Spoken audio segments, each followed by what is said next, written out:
yung sweldo ng mga empleyado and everything. And I'll never bend the law, nor will I bend the Constitution, but I will bend backward for our employees para hindi sila maipit sa gulo for as long as it doesn't bend the law.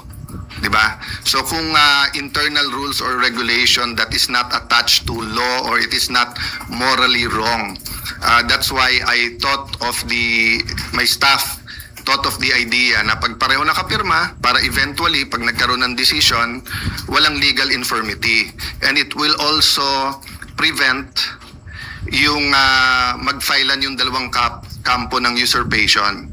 Diba? Kasi of course, as far as I'm concerned, nag-usurp ng authority si Senator Win because he's not really the acting president, pababa. Pero maraming ang problema ang ating bansa, why don't we focus on that? So, apparently, because ayaw nila pumayag, dalawa Senado natin ngayon. You have the Senate of the Philippines and you have the Senate of Malacanang. No? So, yung Senate of Malacanang had the hearing kanina. And you have two Blue Ribbons Committee. Yung isa ay Committee de Absuelto na ang kanyang main work is paano i-absuelto yung mga high officials ng ating bansa at yung isa naman na seeking the truth. So am I saying lahat ng sabihin ng 18 ex-Marines ay completely true? No.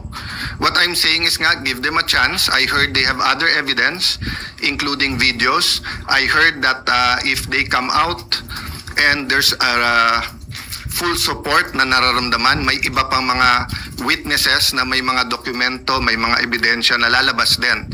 So as a nation, we have to decide whether the Senate will be under the thumb of Malacanang.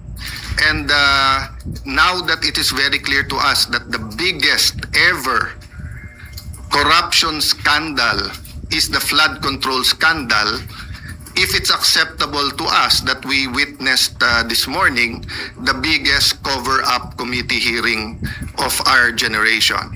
Diba? So ganun lang kasimple yon.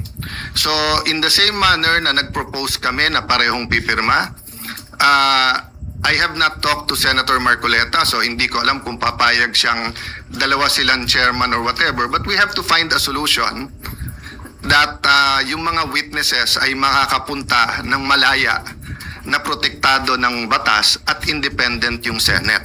Having said that, mahaba panahon, as I said kanina, let's focus on Mindanao and on the relief and rehabilitation, especially kung may mga lives that are at stake now because dun sa mga buildings. I don't think all of us fully know the extent so far. Nakikita lang natin yung mga videos, no? So hanggang dun lang muna, we will continue with our meetings. We will focus muna on Mindanao. I am not sure when the next hearing ng Blue Ribbon led by the subcommittee by Senator Marcoleta is. I'm expecting to know soon, but definitely knowing what's happening in Mindanao will